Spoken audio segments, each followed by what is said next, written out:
Поселок Паспом расположен на левобережье реки Вычегда, на расстоянии около 3 километров по прямой от районного центра, села Усть-Кулом.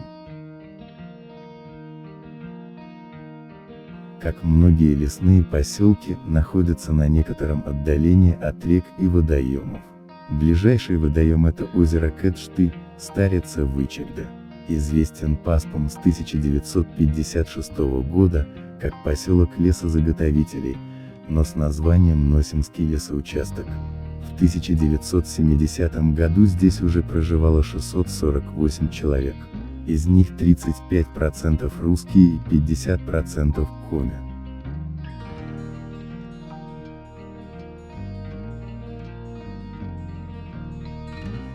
До 2002 года население уменьшилось до 489 человек, а к 2010 до 346. Понятно, что наилучшие времена для лесных поселков, в том числе и для Паспома и его жителей, были в 60-е и 70-е годы 20 века, когда лесная отрасль страны была в наибольшем приоритете и даже их снабжение продуктами и товарами осуществлялось по особым орсовским сетям. Но, видимо, исчезновение из списка живых поселку Паспом все же не грозит. И это благодаря соседству с районным центром, с возможностью трудоустройства, близостью торговых сетей, больниц и других учреждений для его жителей, в отличие от проживающих в некоторых лесных поселках района, удаленных от центра на сотни километров и более. К сожалению, в свободном доступе очень мало исторических сведений по данному поселку.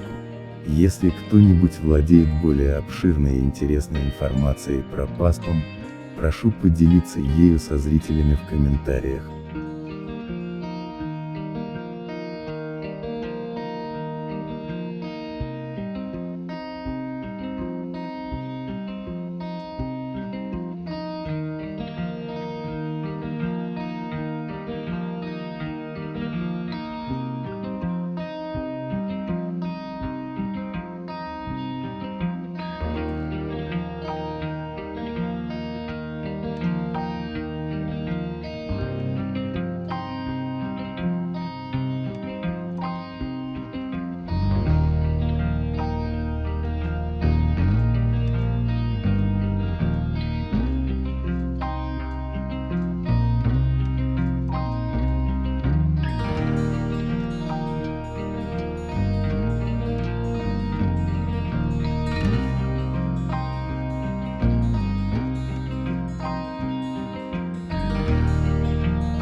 Приглашаю новых зрителей и подписчиков на мои каналы в YouTube и на платформе Яндекс.Дзен. Адреса вы видите на экране. Здесь вы можете посмотреть аэросъемки сел и деревень, снятых теперь уже в 9 районах Республики Коми, включая некоторые населенные пункты Сыктывдинского и Прилузского районов. Пишите комментарии, участвуйте в обсуждениях, делитесь своими историями и воспоминаниями по сюжетам видео.